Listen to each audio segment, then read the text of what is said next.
Hi everyone, welcome back to Digital Partners. In today's video, we are going to show you how to edit a sent email in Gmail.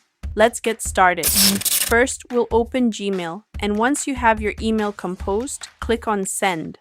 Now here's the trick. You'll see an undo option at the bottom left corner. By default, you have only 5 seconds to click it, so make sure to act quickly. When you click undo, the email will be returned to your drafts and you can make any changes you need. For example, if you made a typo, you can go ahead and fix it. Once you're done, just click send again and that's it. Your email has been edited and sent. But what if you need more time?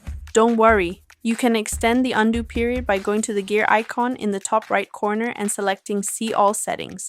Then head over to Undo Send and you can adjust the time to 10, 20, and 30 seconds. Afterward, make sure to scroll down and click Save Changes. Now you have more time to undo your sent emails. And that's it. Now you know how to edit a sent email in Gmail.